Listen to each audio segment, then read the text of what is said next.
Hi, and welcome to this video about the binomial and geometric distributions.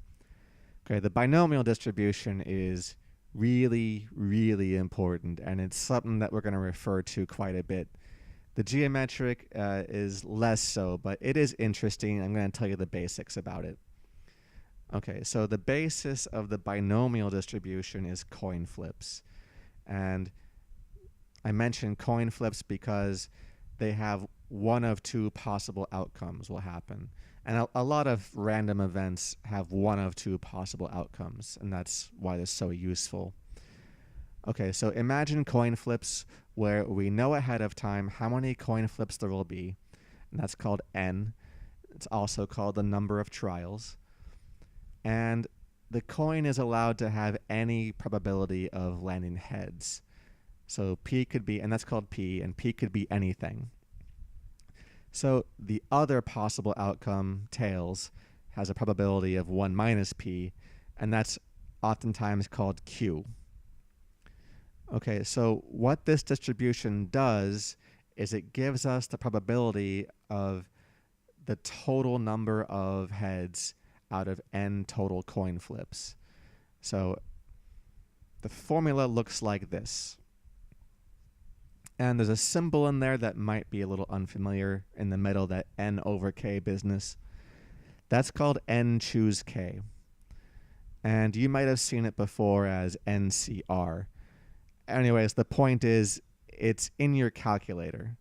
Whether you have a simple scientific or a graphing, it's somewhere in your calculator, and you can use it to calculate these probabilities.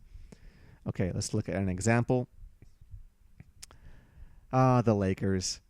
Shaq was a great center and just a nice guy, but he wasn't that great at shooting free throws. He only made about 60%, and 60% that's going to be P, the probability of making a shot. And again, this is just like a coin flip because when you shoot, you either make it or you miss it. Two possible outcomes. All right, Shaq is going to shoot 5. That's n. And we want the distribution of the number of shots he makes. Okay, so we have n is 5, p is 0.6, therefore q is 0.4. So the distribution looks like this. It could be anywhere between 0 and 5, the number of shots he makes. And let's just run through the numbers. So the chance that he makes 0 shots is 0.01. The chance that he makes one and only one shot is about 0.07. The chance of him making 2 shots, it's getting better, about 0.23. The chance that he makes 3 shots, about 0.34. The chance of him making 4 shots, and the chance that he makes all 5. You just plug the numbers in, and you get your probabilities. Simple as that. And these numbers, of course, do add up to 1. It is a complete distribution. And there it is. All right, let's try another example. Back to dice rolling. You roll 20 dice, and what is the chance of getting exactly 4 6s? Okay, well, there's 20 trials, and each trial has a 1 in 6 chance of success. So P is 1/6, therefore Q is 5/6. Okay, so plug those numbers into the formula. You get a probability of about 20%. All right, I want to compare this question with another one. 20 dice, and I want the probability of getting the very first rolls are all 6, the first 4 rolls are all 6, and then the next 16 rolls are not 6. And that's very similar to what I asked before, but I'm asking for something much more specific. 4 6s followed by 16 non-6s. This is a question I could have asked you 2 weeks ago. You know what to do. You just multiply the probabilities. 4 6s and then 16 non-6s. And it's a much smaller probability. Okay, so why is that? Well, the second question is asking for something much more specific. It has to be 4 sixes and then 16 non-sixes in that order. But there's actually, in the earlier question, there's many ways to get 4 sixes out of 20. It could be the first 4 rolls. It could be the last 4 rolls. They could be interspersed among the 20 rolls all over the place. There's many, many different ways it can happen. And actually, that's what that 20 choose 4 is counting. There's literally hundreds of thousands of ways it can happen, and 20 choose 4 counts that, and that's why it makes that number so much bigger. It accounts for that flexibility. Okay, well, another example we can try. Okay, let's say you roll 2 dice and add them up, and you do this 30 times. So n is going to be 30. I want the probability that the sum is 11 or greater more than 2 times. Well, this is going to be messy. Let's see how this goes. So I got to figure out what p is. P is going to be the probability that the sum is 11 or greater. And if you remember the distribution of rolling 2 dice, there's 3 ways that can happen. And so that's 1 in 12, and that's our p. So that means q is 11 out of 12. Okay, so in order to get this to happen more than 2 times, I can find the probability that it happens 3 times, that it happens 4 times, 5 times, 30 times, etc. Add them all up.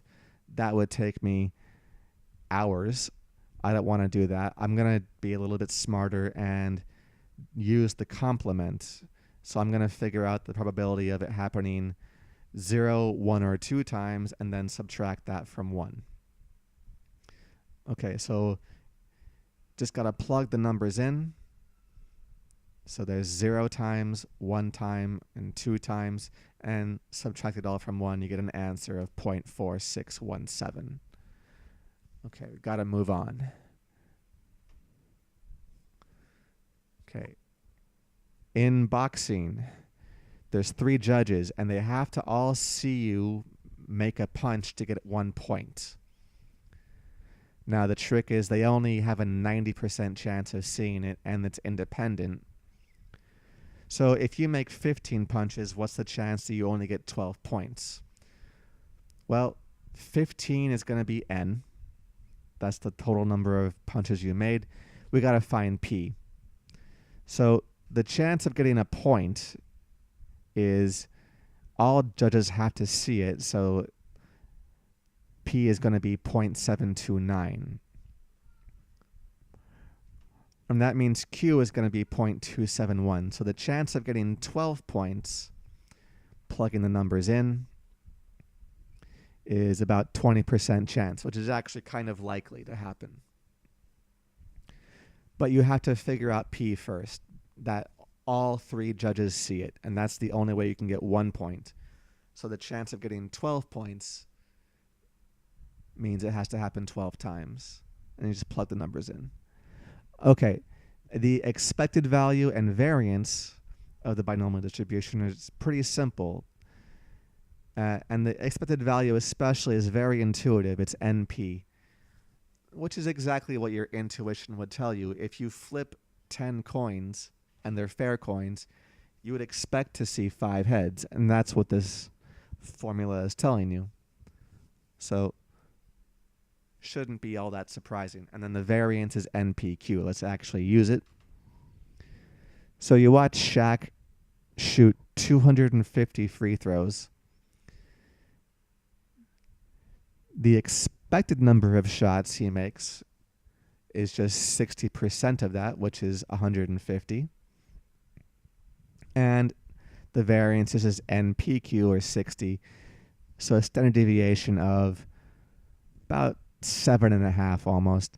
If you go by the old standby rule that the likeliest outcomes are plus or minus 2 SDs from the expected value, Shaq is going to make somewhere between 135 and 165 shots. pretty much almost guaranteed. It'd be very unlikely if you shot more than that or less than that. Okay, let's talk about the geometric distribution just a little bit. It's also kind of in coin flips, but it's a weighting distribution. It's all about waiting for the first head to show up. And we've done problems like this before. I've done questions about rolling dice and waiting for the first 6 to arrive. So it shouldn't be all that new or difficult. So X is defined as the number of flips it takes until the very first heads arrives. So if the very first heads happens on coin flip number K, that means there has to be K minus 1 tails, and then the very last coin flip is a head. So it's a bunch of Qs followed by 1 P. Okay, so let's use that. Shaq is going to make free throws until he makes his first one.